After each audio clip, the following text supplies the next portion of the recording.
안녕하세요. 리치고입니다. 요즘 부동산에서 뜨거운 감자가 재개발, 재건축과 관련된 이슈들이죠. 대통령 당선인께서 후보 시절에 했던 많은 공약들 중에 하나도 재개발, 재건축 완화에 관련된 것들이 있는데요. 그러다 보니까 재건축 아파트들의 가격 상승이 있었던 것도 사실입니다.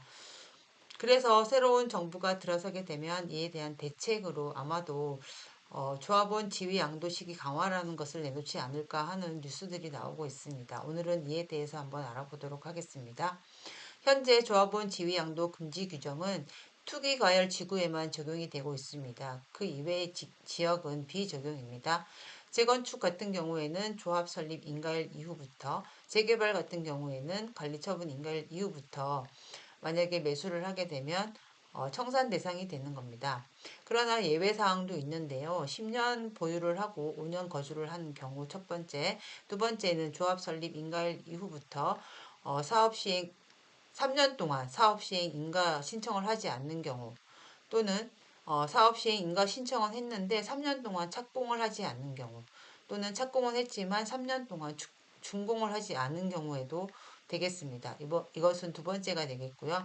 세 번째 같은 경우에는 학교나 질병이라던가 아니면 뭐 해외 이민을 간다던가 아니면 근무지 이전을 한다던가 이런 경우에도 해당이 되겠습니다. 이럴 때에는 예외 사항이기 때문에 조합은 지위가 양도가 됩니다.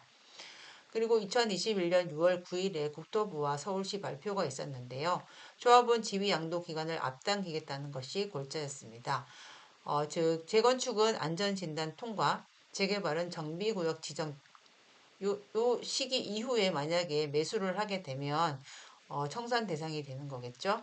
근데 이것도 역시 예외 사항이 있습니다. 안전진단 통과로부터 2년 동안 정비계획 위반이 없는 경우, 정비계획 위반으로부터 2년 동안 추진위원회 신청이 없는 경우, 추진위원회 이후 2년 동안 조합 설립 신청이 없는 경우가 되겠습니다.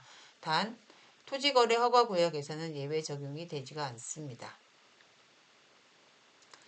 어, 그래서 뉴스를 한번 보려고 하는데요. 재건축 잡아라 지위 양도 조기 제한, 토지거래 허가구역 확대 모락모락 이러한 제목의 뉴스도 있고요. 네, 조합원 지위 양도 제한 강화, 토지거래 허가구역 더 넓힌다.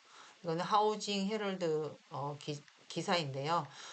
이러한 기사들이 계속 나오고 있습니다. 이거는 최근 뉴스이고요. 앞에 것도 3월 30일 뉴스네요. 재개발, 재건축 최근 뉴스의 이슈를 보게 되면 첫 번째는 조합원 지위 양도 시기를 앞당길 수 있다. 즉 아까 서울시에서 발표한 거랑 같은데요. 재건축은 안전진단 통과, 재개발은 정비구역 지정 이렇게 되면 많이 앞당겨지게 되겠죠. 그래서 시기가 앞당겨지면 재개발, 재건축과 관련된 물건들을 살 수 없을까봐 이거와 관련된 수요가 지금 많이 늘고 있다는 얘기들도 있습니다. 이것에 대한 문제점은 현재 안전진단이 통과된 단지도 포함되는 것인데요. 이것은 소급 적용이 되겠죠. 그래서 문제가 되고 있는 것이고요. 토지거래 허가구역 확장에 대한 부분도 있는데요. 지정이 된 인근 지역으로 풍선 효과 우려가 있다는 것이죠. 현 정부, 그러니까 문재인 정부 시절에 조정 대상 지역을 지정을 할 때에도 마찬가지였죠. 옆에 다른 지역에 지정이 되지 않는 곳으로 계속 풍선 효과가 나타났던 것을 볼 수가 있었었죠. 토지거래 허가구역으로 지정된 재개발 지역도 문제가 될 수가 있는데, 재개발 반대 조합원도 매도를 분명히 하고 싶은 분들이 있을 텐데, 매도를 할 수 없다는 게 문제가 되고, 이렇게 되면 동의율은 저조하게 되고, 사업 진행 속도도 느려지게 되겠죠. 그런데 사실 이 위에 뉴스가 실현이 될지는 미지수입니다. 왜냐하면 아직 6월 1일 지방선거가 남아있기 때문에 불확실하다고 볼 수가 있습니다. 재개발, 재건축과 관련된 관심이 많은 분들이라던가 아니면 조합원들께서는 이미 이 뉴스에 대해서 많이 알고 계실 걸로 알고 있습니다. 그래서 오늘은 짧고 간단하게 영상을 한번 찍어 보았습니다. 감사합니다.